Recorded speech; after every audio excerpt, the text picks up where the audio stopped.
Thanksgiving tomorrow and Christmas not far behind. It's important to teach your children the importance of gratitude. Dr. John Duffy joins us now to share ways to teach your kids to be more grateful. And it's in them. We just have to pull it out of them. Wouldn't you say? Correct, yes. Kids are really gracious and generous, but we have to give them some models, some avenues for which to express that. So the idea of keeping a gratitude journal every day, you're going to get kids rolling their eyes for the first week or two, and then that becomes a practice, and they note what they're grateful for. If you do it at the dinner table and you say, let's talk about one or two things we're grateful for today, that actually can have legs. And I work with kids who are symptomatic, depressed, anxious, otherwise. And their symptoms tend to go down the more gratitude they express. So there's a side benefit if we need one. Okay. And how early can we start that? As early as your kids are verbal. And they might not be perfect at this, right? And they might say they're grateful for a ladybug or the dog or this meal, right? It doesn't matter how small we start because gratitude can grow over time. We want it to be a practice. We don't want it to just be a Thanksgiving thing. We want it to be a lifelong practice for them.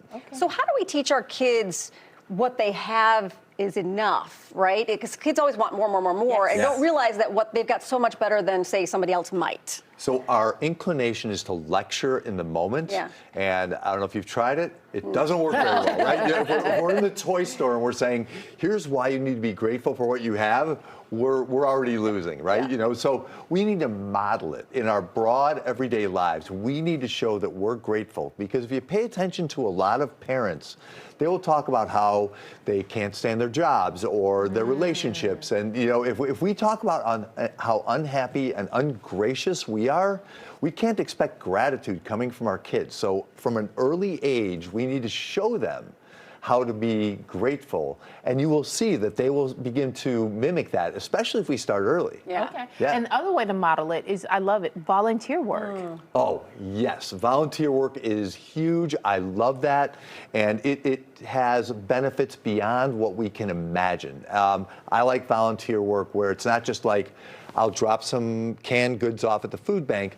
I want kids in front of the people that they are helping. There's this synergy to that, right? Where it's like, okay, I feel good because I'm giving something to you, but you're also giving something to me. Like there's a mutual, beautiful thing that happens there that's real synergistic and positive. So yes, absolutely. And this is a hard thing to teach kids. I mean, when they're born, we dote on them, we give them everything, and so they kind of come to expect that. And now you got to turn the page on them a little bit and be like, okay, well, you have to think of other people. Yes.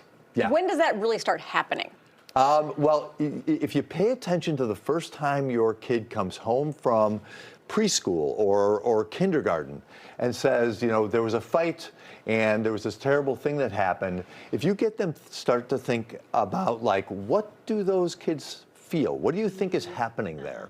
And you get them to kind of explore their own emotional intelligence, they will find their gratitude and their empathy in those stories. So instead of telling them, well, that kid was wrong and this kid was right, elicit the story from them. You know, and as I'm listening to you, I think I hear a lot of this is what people are preaching to adults today. So if you can start them earlier, maybe we won't have so many adults that have so many problems with mental health or emotion. I hope people are listening to you. Oh, okay, so it's true.